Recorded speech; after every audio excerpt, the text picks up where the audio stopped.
क्या हुआ जब एक हाथी मृत्यु के बाद यमलोक पहुंचा और कैसे यमराज का सिंहासन छीन गया। चलिए जानते हैं। एक समय की बात है, एक हाथी की मृत्यु हो गई। मृत्यु के बाद उसकी आत्मा यमलोक पहुंची। वहां पर हाथी के कर्मों का लेखा जोखा निकाला गया, जिसमें पाया गया कि उसने अपने जीवन में अच्छे कर्म किए हैं।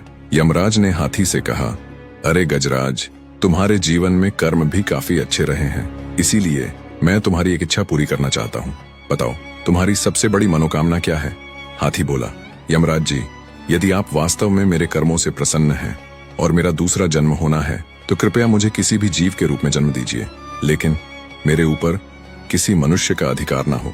मनुष्य के साथ रहना सबसे कठिन कार्य होता है। हाथी की इस बात को सुनकर यमराज चकित हो गए और बोले, गजराज, यह तुम क्या कह रहे हो?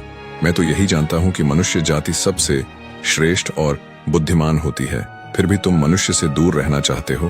हाथी ने उत्तर दिया, यमराज जी, यही तो समस्या है कि मनुष्य जाति सबसे बुद्धिमान होती है। आपको शायद मनुष्यों के विषय में अधिक जानकारी नहीं है, इसलिए आप ऐसा सोच रहे हैं। यमराज बोले, ऐसा कैसे हो सकता है? यहाँ देखो, कितने मनुष्य खड़े हैं। वे अपने कर्मों के अनुसार जो भी फल मिल रहा है उसे बिना किसी शिकायत के स्वीकार कर रहे हैं। हाथी मुस्कुराया और बोला, महाराज, इसका कारण यह है कि ये सभी मृत आत्माएं हैं। यदि आप किसी जीवित मनुष्य से मिलेंगे तो आपको उनकी असली प्रकृति का पता चलेगा। यमराज को हाथी की बातों में रुचि आई और वे बोले, ठीक है, तुम्हारी परीक्षा लेते हैं। मैं तुम्हारे मालिक को जीवित यमलोक बुलवाता हूँ। यदि तुम्हारी बात सत्य निकली तो मैं तुम्हारी इच्छा पूरी करूंगा। अब यमराज भी किसी जीवित मनुष्य से मिलने के लिए उत्सुक हो गए। उन्होंने अपने यमदूतों को आदेश दिया, जाओ और हाथी के मालिक को जीवित ले आओ। यमदूत आज्ञा का पालन करते हुए धरती पर पहुंचे। उन्होंने देखा हाथी का मालिक पलंग पर सो रहा था, तो यमदूतों ने पलंग सहित उसे उठा लिया और वे यमलोक की ओर उड़ चले।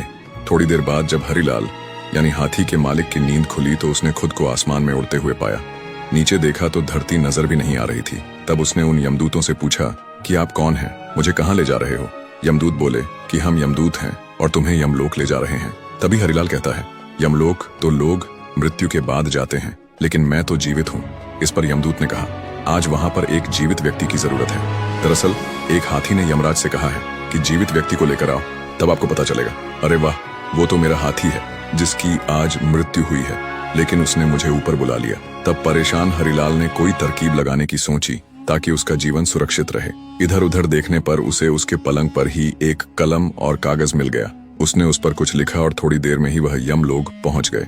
जब वो यमराज के सामने पहुंचा तो यमराज जोर जोर से हंसने लगा और हाथी की तरफ देखकर बोले, यह लो, तुम्हारा मालिक आ गया। अब यह अधना सा इंसान भला क्या कर लेगा? हाथी बोला, थोड़ा सब्र कीजिए महाराज, आपको सब पता चल जाएगा। बीच में ही हरिलाल कहता है, क्या आपको पता है कि मैं कौन हूँ? यमराज बोलते हैं कि तुम केवल एक तुच्छ प्राणी हो और कुछ नहीं। तब हरिलाल वह कागज यमराज को देते हुए कहता है, यह लीजिए, आप खुद ही पढ़कर जान लीजिए कि मैं कौन हूँ। ये वही कागज था जिस पर उसने आते हुए कुछ लिखा था। जब यमराज ने वो कागज खोलकर पढ़ा तो यमराज हैरान रह गए और अपने सिंहासन से उठकर नीचे उतर आए। इसके बाद यमराज ने खुद हरिलाल को अपने सिंहासन पर बिठा दिया। सिंहासन पर बैठते ही हरिलाल ने कहा, यमराज, आज से मैं यहाँ का राजा हूँ। मैं जैसा कहूँगा हर किसी को वैसा ही करना होगा। फिर हरिलाल ने घोषणा की, अब से स्वर्ग और नरक का झंझट खत्म, सभी के सभी सीधे स्वर्ग जाएंगे।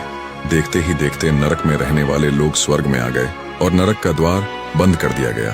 अब जो भी मृत्यु को प्राप्त होता वह सीधे स्वर्ग जाता। हालांकि हरिलाल मन ही मन सोच रहा था कि जिस दिन उसकी सच्चाई यमराज के सामने आ जाएगी उस दिन यमराज उसे मार देगा।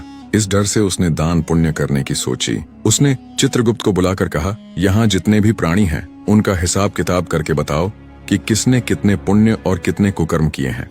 चित्रगुप्त ने सबके बारे में विस्तार से बता दिया कि किसको कौन सी सजा मिलनी है। तब हरिलाल ने कहा, इन सब की सजा माफ कर दो, किसी को कोई सजा नहीं मिलनी चाहिए। हरिलाल ने हाथी की ओर देखा और कहा, क्यों गजराज, तुम्हारी मृत्यु हुई तो मुझे भी अपने पीछे बुला लिया। हाथी हरिलाल के पास आकर बोला, मालिक, आप यमलोक के राजा कैसे बन गए? हरिलाल ने मुस्कुराते हुए कहा, यह राज की बात है, मैं कैसे बता दूं? हाथी ने विनती की, प्लीज मालिक, मुझे बता दो ना। हरिलाल हंसकर बोला, चल ठीक है, तू मेरा प्यारा हाथी है, इसलिए तुझे बता देता हूँ। तब हरिलाल ने हाथी से कहा कि जब यमदूत मुझे लेकर आ रहे थे तो मैं काफी डर गया था। संयोग से मेरे पास एक कागज था, मैंने उस पर लिख दिया कि यमराज धरती से जो मनुष्य आपके पास आ रहा है उसे आप अपना सिंहासन दे देना। और उसके नीचे मैंने भगवान विष्णु के हस्ताक्षर कर दिए। अब तो हाथी इंसानों की बुद्धिमानी से और भी ज्यादा हैरान हो गया। हरिलाल ने कहा, यह बात किसी को बताना मत। हाथी ने भी हाँ में सिर हिला दिया। धीरे धीरे करके काफी दिन बीत गए। स्वर्ग में दिन ब दिन लोग बढ़ते जा रहे थे। नरक लोक बंद हो चुका था। कुछ ही दिनों में पूरे देवलोक में यह बात फैल गई कि अब नरक का अस्तित्व खत्म हो चुका है। उधर भगवान श्री हरिविष्णु सोच में पड़ गए कि यमलोक में यह क्या चल रहा है।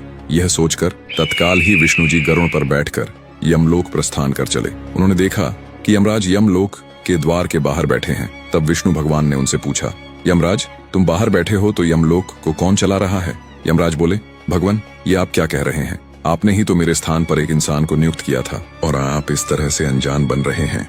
उसने जो मुझे कागज दिया था उसमें साफ साफ लिखा था कि मैं उसे यमलोक का सिंहासन दे दूं और उस पर आपके हस्ताक्षर भी थे। यदि आपको यकीन नहीं होता तो यह देखिए।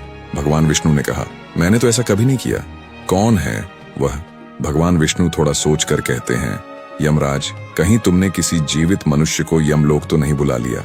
आप बिल्कुल सही कह रहे हैं प्रभु, मैंने एक जीवित इंसान को ही यमलोक में बुलवाया था। तब यमराज ने सारी बात भगवान श्री हरि विष्णु को कह सुनाई। ऐसे में भगवान विष्णु मुस्कुराते हुए बोले, यमराज तुम अब भी नहीं समझ पाए कि उस मनुष्य ने तुम्हें झूठा पत्र दिया। उस पर मेरे नहीं बल्कि उसी के हस्ताक्षर थे जो उसने मेरे नाम से किए थे। अगर वह तुम्हें पत्र नहीं देता तो तुम उसे बुद्धिमान नहीं समझते और तुम्हें उसकी होशियारी का अंदाजा कैसे लगता? भगवान विष्णु की यह बात सुनकर यमराज ने अपना सिर पकड़ लिया। अब उन्हें सारी सच्चाई समझ में आ गई थी। फिर वे दोनों हरिलाल के पास पहुंचे। भगवान विष्णु को देख हरिलाल तुरंत सिंहासन से उतर आया और हाथ जोड़कर बोला, प्रभु मैं तो कब से आपके दर्शन की प्रतीक्षा कर रहा था कि मुझे कब आपके दर्शन हो और मुझे इस कार्य से मुक्ति मिले। भगवान विष्णु मुस्कुराए और बोले, तुम बहुत चतुर हो। देखो यमराज, जीवित व्यक्ति को यमलोक बुलाने का परिणाम क्या हुआ? यमराज ने हाथी की ओर देखा और कहा, गजराज तुम शर्त जीत गए। मैं अब तक यह मानता था कि देवताओं से अधिक बुद्धिमान कोई नहीं, परंतु आज मेरी यह धारणा गलत सिद्ध हो गई। तुम्हारी वजह से मेरे सारे भ्रम दूर हो गए। अब शर्त के अनुसार यमराज ने हाथी को मनुष्य बना दिया और दोनों की याददाश्त मिटाकर पृथ्वी लोक भेज दिया।